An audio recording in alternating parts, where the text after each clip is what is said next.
कि हम हिंदुस्तान के खिलाफ जो मैच है वो हम नहीं खेलेंगे। তাহলে সত্যি ইন্ডিয়া পাকিস্তান টি-20 বিশ্বকাপের ম্যাচ আর হবে না।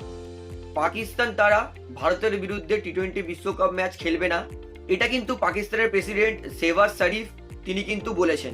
তবে আইসিসি তারা কিন্তু এখনো পর্যন্ত পাকিস্তান ক্রিকেট বোর্ডের তরফ থেকে কোনো মেল পায়নি যে তারা ইন্ডিয়ার বিরুদ্ধে টি-20 বিশ্বকাপের ম্যাচ বয়কট করবে। যেহেতু 48 ঘন্টা সময় দিয়েছে আইসিসি পাকিস্তান ক্রিকেট বোর্ডকে নিজের মতামত জানানোর জন্য, যেহেতু পাকিস্তানের প্রেসিডেন্ট এটা একটা ভিডিওর মাধ্যমে নিজের সাংসদে বলে বসেছে, কোনো কিছু অফিসিয়াল নয়, তাই জন্য কিন্তু আইসিসি এখনো ধরে চলছে যে পাকিস্তান প্রত্যেকবারে যেমন লাস্ট মুহূর্তে বলে যে না আমরা মিথ্যা কথা বলেছিলাম, আমরা ইয়ার্কি মেনেছিলাম, আমরা খেলবো, এটা করতে পারে। তাই জন্য কিন্তু আইসিসি এখনো অবধি কোনো বড়সড় স্টেটমেন্ট দিচ্ছে না।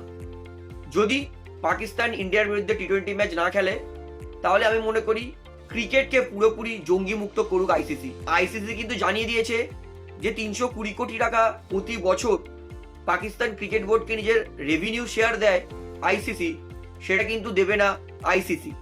অর্থাৎ পাকিস্তান ক্রিকেট বোর্ড কিন্তু পুরোপুরি কোমর ভাঙবে যদি আইসিসি 320 কোটি রেভিনিউ না দেয়। দ্বিতীয়ত পিএসএল এ কোনো বিদেশি ক্রিকেটাররা পার্টিসিপেট করতে পারবে না, এমনকি ভবিষ্যতে পাকিস্তান ক্রিকেট টিমকে আইসিসি টুর্নামেন্টেও পার্টিসিপেট নাও করতে দিতে পারে। এবং সব থেকে বড় কথা, জিও স্টার তারা কিন্তু পাকিস্তান ক্রিকেট বোর্ডের ওপরে কেস করবে এবং তাদেরকে কিন্তু কোর্টে অবশ্যই টেনে নিয়ে আসবে।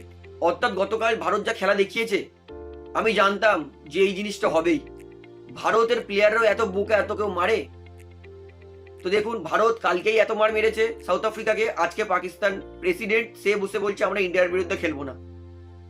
তো আমি চাই অবশ্যই পাকিস্তান যদি ইন্ডিয়ার বিরুদ্ধে না খেলে টি-20 বিশ্বকাপ, পাকিস্তানকে ব্যান করুক, তাহলে ক্রিকেটটা পুরোপুরি জঙ্গি মুক্ত হবে।